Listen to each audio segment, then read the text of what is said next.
남양유업의 운명을 가를 임시주총이 하루 앞으로 다가왔습니다. 한때 연매출 1조 원을 기록하며 성장 가도를 달리기도 했던 남양유업이지만 각종 논란에 오너 리스크까지 불거지면서 지금은 극심한 실적 악화를 겪고 있습니다. 먼저 박승환 기자입니다. 시민들을 그래도 어느 정도 희롱하지 않고 정확하게 발표를 해야지. 그거 해서 먹는다고 낳는다고 그러면 뭐 우리는 그래서 남양유업 안 먹어요. 그런 사람들 많아요. 경영적인 요새 이제 ESG 경영인이 뭐 이렇게 좀 가져야 되는데 이거는 우리 국민들의 수준을 너무 좀 70년대 수준으로 보지 않았나. 맞는 용어인지 모르는데 이제 거시기 합니다. 소수의 몇몇 분들께서 잘못된 옳지 않은 그런 경영 활동으로 좀 국민들한테 너무 보기에 좋지 않은 행동들을 하는 게 아닌가. 그래서 열심히 하시는 경영인 분들이 또 피해를 보는 게 아닌가 그런 생각을 합니다. 갑질, 마약, 과장 광고 등 숱한 논란으로 얼룩진 남양유업을 바라보는 소비자들의 시선은 싸늘합니다. 소비자들이 등을 돌리면서 지난 2012년 1조 3,400억 원에 달하던 매출이 지난해에는 1조 원에도 미치지 못했습니다. 경제사 매일유업이 지난해 역대 최대인 1조 4,600억 원의 매출을 기록한 것과는 대조적입니다. 올 상반기는 지난해보다 매출이 더 줄어든 만큼 연매출 1조 원 회복은 어려워 보입니다. 국내 유업계를 쥐락펴락하던 남양유업의 몰락 원인으로는 우선 우유와 분유에 편중된 사업 구조가 꼽힙니다. 올 상반기 기준 전체 매출에서 우유가 차지하는 부분은 51.9%, 분유는 19.2%로 절대적인 비중을 차지하고 있습니다. 세계 최저 수준의 출산율을 기록하며 어린이와 청소년 숫자가 급감하고 있는 현실을 제대로 인지하지 못한 게 실적 악화로 이어진 겁니다. 지난해 발생한 코로나19 사태로 전국 초중고등학교의 등교 중단이 계속된 데 따른 급식 시장 위축도 악재로 작용했습니다. 남양유업은 학교 우유 급식의 35%를 차지하는 2위 사업자이기 때문입니다.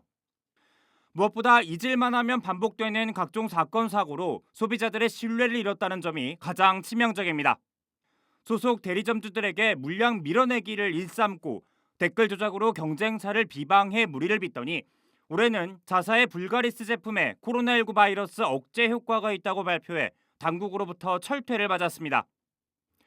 결국 홍원식 회장이 책임을 지고 사퇴하고 회사도 매각하겠다고 발표했지만 여러 가지 이유로 진정성을 의심받는 상황입니다.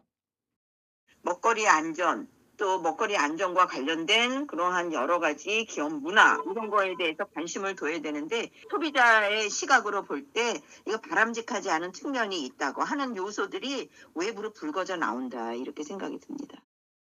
이미 떠나버린 소비자들의 마음을 되돌리기 위해선 좀 더 많은 시간이 필요해 보입니다. 한국경제TV 박승환입니다. 이 모든 것에 책임을 지고자 저는 남양유업 회장직에서 물러나겠습니다. 또한 자식에게도 경영권을 물려주지 않겠습니다. 네, 홍원식 회장의 눈물, 그렇게 순조롭게 정리될 걸로 보이던 이 남양유업 사태가 3개월 만에 다시 원점으로 돌아왔습니다. 임시주총을 하루 앞두고 정리해볼 사항들 한번 산업부 방서우 기자와 함께 알아보겠습니다. 방 기자, 먼저 이 남양유업 매각부터 불발까지 상황을 좀 정리를 해보죠. 네, 일단 앞서 리포트에 나온 것처럼 남양유업은 정말 숱한 논란으로 소비자들의 불매 운동이 이어져 왔습니다. 예. 재기의 발판이 당연히 필요했겠죠. 사실 이제 회사 이미지가 실추됐을지언정 남양유업 제품 자체는 그렇게 크게 하자가 없었거든요. 예. 그래서 이제 들고 나온 카드가 바로 불가리스입니다. 4월이었죠. 코로나19 예방 효과가 있다는 발표에 소비자들도 정말 시장도 많이 들썩였습니다. 그러나 식약처가 이제 허위 광고, 과정 광고라고 남양유업을 고발하면서 이틀 만에 상황이 바뀌었습니다. 이제 남양유업 제품마저 불신의 아이콘으로 떠오르면서 민심은 역대급으로 돌아섰습니다. 결국 5월 4일 이제 홍원식 회장이 대국민 사과를 하고 사의를 표명한 데 이어서 27일 사모펀드 한인컴퍼니의 오너일가 지분 53%를 넘기기로 했습니다. 그리고 이제 7월 30일 경영권 이전을 위한 임시주총이 열릴 예정이었습니다. 그래도 이제 회사를 매각하는 일인데 석 달 만에 좀 속전속결로 하는 건 좀 아무래도 좀 무리가 있었죠. 예, 일단 그렇기도 하고 따라서 이제 그만큼 좀 이렇게 불발이 진행되는 점도 굉장히 빠르게 진행됐다고 볼 수 있습니다. 예. 홍 회장 측이 돌연 주총을 9월 14일로 연기하고 또 한앤코 측도 매도인을 상대로 매각 이행을 촉구하는 소송을 제기했는데요. 이때까지만 해도 그래도 이제 협상의 시간은 남아 있는 것처럼 보였습니다. 그런데 주식 매각 종결일인 8월 31일을 넘기자마자 홍 회장이 한앤코에 계약 해제를 통보합니다. 그러면서 동시에 재매각 의지를 밝혔는데 법원이 이 한앤코가 낸 주식 처분금지 가처분 신청을 받아들이면서 양측은 법정 싸움을 이어가게 됐습니다. 결국 이렇게까지 된 원인은 어떻게 보면 홍원식 회장 자신에게 있다 이렇게 봐도 될까요? 아무래도 좀 변심을 했다 이렇게 봐야 할 것 같습니다. 예. 일단 홍 회장이 매각을 위해서 어떤 조건을 요구했고 또 이를 한앤코가 거부하면서 매각이 결렬됐다는 해석이 지배적입니다. 일단 비밀유지 의무 때문에 이 조건이 무엇인지는 밝혀지지 않았지만 이제 뭐 백미당 분할, 또 아들 고용 유지, 또 매각과 재협상 등이 이제 선결 조건으로 거론되고 있는 상황입니다. 예. 일단 이제 백미당 같은 경우는 이제 남양 브랜드 중에서 그나마 불매가 덜 되는 디저트 브랜드거든요. 저출산 때문에 우유와 분유에서 고전하고 있는 남양으로선 새로운 돌파구이기도 하고요. 또 이제 장남과 차남이 복직해서 출근을 하고 있고 또 홍 회장 자신도 출근하면서 보수 8억 원 이상을 챙겨가기도 했습니다. 마침 차남이 이제 외식사업본부장 상무로 활동하고 있는데 이 백미당이 바로 외식사업본부 관할입니다. 그러니까 결국 남양은 팔더라도 좀 장래가 유망하고 또 아들까지 지킬 수 있는 백미당만큼은 가져가고 싶었다 이렇게 해석할 수가 있는 거고요. 예. 그리고 이제 가장 중요한 매각가. 일단 지금 남양 주가가 지금 아무래도 지금은 이제 좀 반토막이 나고 좀 시총이 증발했지만 그래도 한때는 유업계 2위이자 또 매출 1조 클럽에 가입했던 그런 회사입니다. 유보 자금만 8천억 원대에 달하고 또 생산 설비 등을 감안하면 여전히 기업 가치를 1조 원 이상으로 평가하는 시각도 있습니다. 이런 회사를 이제 고작 3,100억 원에 팔았으니 이제 홍 회장이 추가금을 요구했을 수 있다는 그런 해석이 나오는 거고요. 예. 한앤코가 지금 홍 회장의 이런 계약 해제 통보에 대해서 홍 회장이 일방적으로 주총을 미루고 좀 무리한 요구를 했다 이렇게 반박한 것도 이 같은 주장에 힘을 싣습니다. 그러면 이 홍 회장이 주총을 최근에 이제 돌연 미룬 이유가 이렇게 그 자신이 이제 한앤코에다 내걸었던 그런 조건들을 좀 관철시키기 위해서였다 이렇게 이해를 해볼 수 있을까요? 아무래도 좀 시간을 번 것 같긴 한 것 같습니다. 네. 그런데 이제 여기서부터 또 해석이 갈립니다.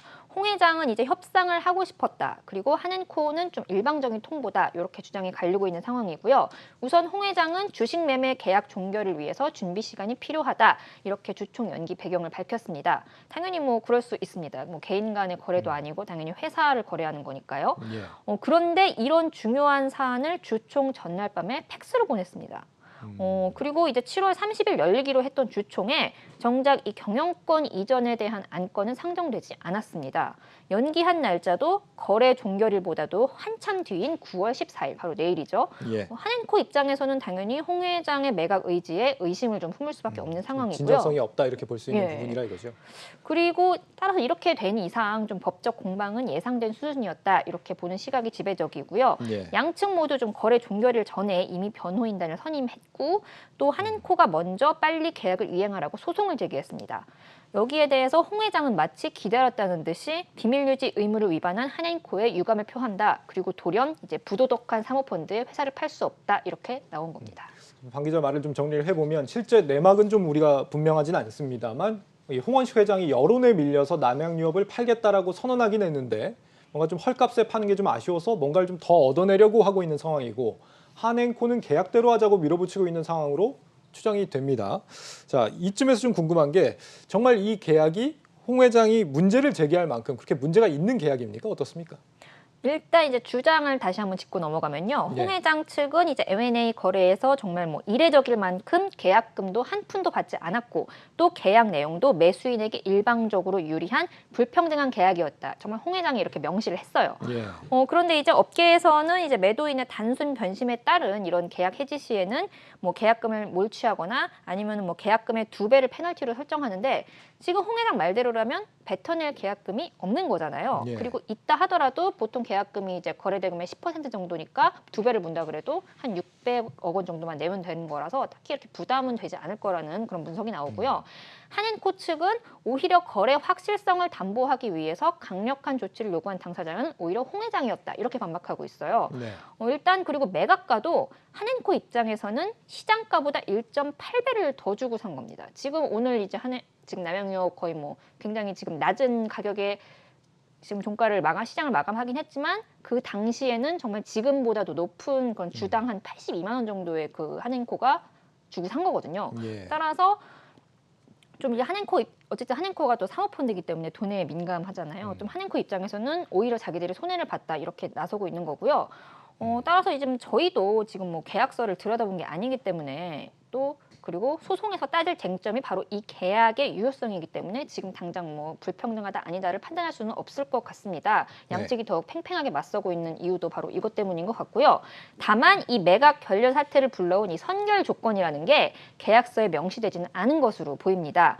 따라서 이 조건이 좀 구두로라도 합의가 된 것인지 뭐 법적 효력은 있는 것인지에 따라서 양측의 희비가 갈릴 전망입니다. 그러니까 이 두 양측 간의 어떤 소송에서 우리가 관전 포인트로 봐야 될 부분이 하나는 이 계약서가 정말 유효하느냐 이게 한 가지고 또 하나는 과연 여기서 홍 회장이 선결 조건으로 내건 것들이 법적으로 보호를 받을 수 있는 것들이냐 요 두 가지 차원이라는 얘기죠. 예. 네, 소송전이 한번 이제 시작이 되면은 쉽게 끝나는 법이 잘 없잖아요. 그래서 굉장히 좀 장기전이 될 가능성이 높은데 그 사이에 이제 남양유업 매각은 그럼 유야무야 되는 거 아닙니까? 일단 바로 내일 이제 남양유업이 이제 연기했던 임시주총이 열립니다. 예. 주총 결과에 따라서 그 법적 분쟁이 예상보다 빨리 끝날 수도 있고 또 이제 정말 길어질 수도 있습니다. 일단 지금 임시주총에서는 신규 이사 선임을 주요 안건으로 하고 있는데요. 이 주총 안건에 오른 인물들이 바로 이제 한앤코 인사들입니다. 예. 따라서 이제 남양 측에서 당연히 좀 안건을 변경하거나 부결시킬 것이라는 전망이 나오고 있고요. 그런데 여기서 이제 오너 일가가 경영 일선에 그대로 남을 경우엔 그렇지 않아도 이사회 구성과 관련해서 좀 공정성과 투명성을 굉장히 의심받고 있는 그런 남양 입장에서는 좀 지배구조 개선에 실패하는 셈이 됩니다. 네. 따라서 좀 소송에서 승기를 잡기도 힘들어지겠죠. 그리고 이제 최근에 또 육아휴직을 낸 직원에게 뭐 인사상 불이익을 줬다 이런 식으로 좀 오너 리스크가 또다시 불거진 상황이고요. 따라서 홍 회장이 정말로 회사를 팔고 싶었는지 내일 좀 그 진위가 드러날 것으로 보입니다. 좀 정리를 해보면 내일 이제 나오는 임시주총에서 우리가 지켜봐야 될 관전 포인트는 뭐라고 할 수 있습니까? 일단 내일 정말 그 신규 이사 선임의 건이 어떤 식으로 흘러가는지 정말 이제 홍 회장이 그것을 부결시켜서 이사회를 장악하는지가 이제 중요할 것 같고요. 네. 이제 그렇게 될 경우 아무래도 좀 남양 입장에서는 일단 이사회는 장악했는데 정작 이제 뭐 여론이나 좀 회사를 매각하는 데 있어서는 불리해질 수 있다 이렇게 볼 수 있겠죠. 그렇군요. 이 지금 남양유업 실적이 그 매출 악화, 소비자 불매 운동으로 인해서 한 20% 정도 이상 지금 안 좋은 상황인 걸로. 일단 1조 원이 지금 깨진 상황이고 이제 가장 최근 실적이 이제 1조 원이 깨진 상황이고 이제 올해는 거의 뭐 8천억 원대까지 떨어질 것이다. 거의 뭐 20%가 빠지는 게 맞죠. 앞으로 계속 이런 불매 운동이 더 심해진다고 할 경우에는 얼마나 영향을 받을 걸로 보입니까? 일단 저희가 아까 그 남양유업 회사 가치 말씀해 드렸잖아요. 어쨌든 예. 회사 경영권을 어쨌든 홍 회장 입장에서는 매각을 하겠다고 밝혔으니까 회사를 제값을 받고 파는 게 중요한데 이런 식으로 소비자 불매 운동이 이어지고 이런 식으로 자꾸 회사 가치를 떨어뜨리다 보면은 당장 뭐 지금 가격보다도 더 헐값에 넘겨야 되는 그런 상황이 벌어질 수도 있을 오히려 것 같습니다. 매각에 있어서도 더 시간을 끌면 끌수록 불리해질 가능성이 있다 이런 거군요. 알겠습니다. 네, 산업부 방서우 기자와 함께했습니다. 잘 들었습니다.